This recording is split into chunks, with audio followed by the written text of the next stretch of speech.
All right, we are on to our General Fund 2022-23 proposed budget. Ms. Minnick. Right. Very good, thank you. For this proposed original budget then, we will follow largely the same format that we saw in the amended budget. We'll take a broad overview of that budget document in the same format promulgated by the Michigan Public School Accounting Manual and Governmental Accounting Standard Board promulgations. So that is an overview of the budget document that may look familiar to you in our budget book that is online. And so we'll move right into the next slide to take a look at those revenues.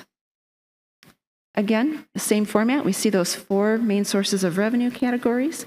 But on this page, we see our audited figures from last prior year. We see our proposed amended budget that we just reviewed. And then we have our proposed original budget for next year.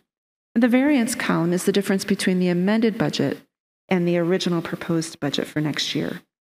So at the bottom line of those revenues there, we see a total variance of a decrease of $14.5 million in revenues. So before we look at those highlights, we just want to take note that that is the total amount, and that's because we do not anticipate a recurrence of those one-time ESSER dollars. We project taxable values to remain constant. We project, of course, that we will continue to receive our Title I and IDA and other types of federal sources. But overall, we need to account for the fact that those one-time ESSER dollars are expected to be eliminated and discontinued. So on the next slide, taking a closer look then at that local and state combined revenue as we did before, we note that there is no variance then in that local source revenue. That's because we often will look at this time of year at state aid as a state dollar because we hold the taxable values flat. We assume that they will be flat.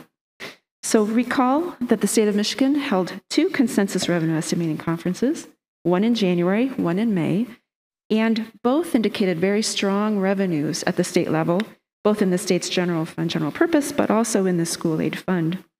So taking a look then at those executive budget proposals, the House and the Senate, it is the most prudent approach, and we are recommending that we use the per pupil foundation allowance recommended in the executive budget of $435 per pupil and project just flat enrollment, all things constant, and that provides an increase in our revenues of $7.3 million.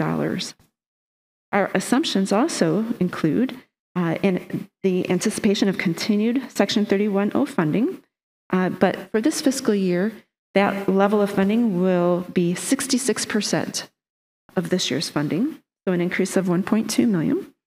And then, of course, additional categoricals as outlined in the executive proposal for special education and other categoricals. So those are just the highlights that comprise the majority of that of the state increase of $12.5 million. And when we net that against our federal sources, then we arrive at that net variance in revenue of a decline of $14.5 million.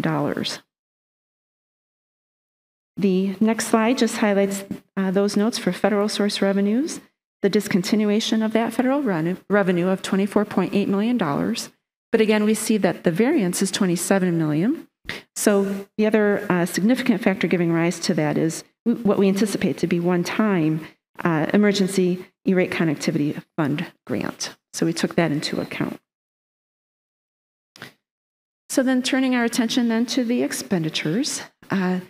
Again, looking across the board here, the main theme, a common thread across all of this, as we've mentioned, is our instructional costs. And though the budget expenditures show a discontinuation of those ESSER funds, both on the revenue side, likewise we have to account for that on the expenditure side.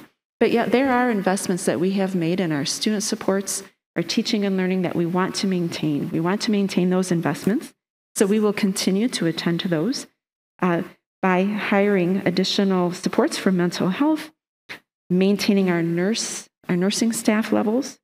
We'll be adding social workers. We will maintaining our current staffing numbers of community assistants at our secondary schools. We will absolutely endeavor to attract and retain highly qualified staff, both professional staff, teaching staff, but also hourly employees as well, and our valued contractors. So yet, while we must scale back our expenditures in order to live within our means as a whole, we must account for that one-time loss of one-time revenue, rather. So in that way, we anticipate some increased labor costs continuing, but we anticipate to use less subs, for instance.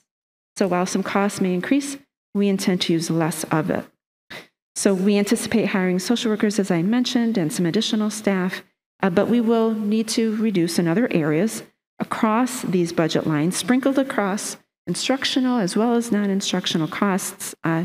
So perhaps maybe a decrease in our COVID-related expenditures around testing or other things, but we don't know. These factors will unfold as we move through the school year, and we will attend to those, and we will modify and navigate our way. As Dr. Swift mentioned, a budget is a plan, and we anticipate a net overall reduction in those expenditures then, bottom line, a variance of $11.5 million. So when we think about the total adjustment in revenue of a decline of $14.5 million, we see on the next slide then how that works with that decline of expenditures in a total amount of $11.6 million to arrive then at a net variance of $2.9 million. So reading left to right, though, our audited figures last year, we started with a fund balance of $2.5 million, and we ended with a fund balance of $22.2 million. We carried that forward to be our beginning fund balance this year, and our proposed amended budget that we just reviewed proposes a use of that fund balance in the amount of $771,000 for a projected ending fund balance this year of $21.4 million. We carry that forward then into our projected beginning of year fund balance of $21.4 million. And when we add then the difference between the total revenues and the total expenditures, which is a shortage of $3.7 million, we end with a end of year projected fund balance of $17.7 million. I'd like to just point out that that variance overall of a decline of $2.9 million is 1% of those overall projected expenditures of $282 million. And that fund balance of $17.7 million is an average of 16 operating days. So while both of these are projections, we noted in our May monitoring report and other months, again, this escalation of costs, the variability. So while we take those into account, for this fiscal year, we have projected that perhaps these costs will continue to escalate for some months, but we also anticipated that they would level back out. And it would be almost a flip side mirror look at this school year that we're just completing, where we started the fiscal year and maybe some normalized economic times. We're ending the year on a high note, and we anticipate that leveling off. But of course, we will keep our eye on that. I will report out monthly with those monthly monitoring reports, and we'll make any adjustments necessary that we need to do. So as we learn, too, about our school aid legislation, as we learn about enrollment and other variables as they become known, we will absolutely keep our eye on these revenues and expenditures and make those adjustments. So this has been a lot of information, and I'm happy to take any questions that you may have this evening. Thank you, Ms. Minnick.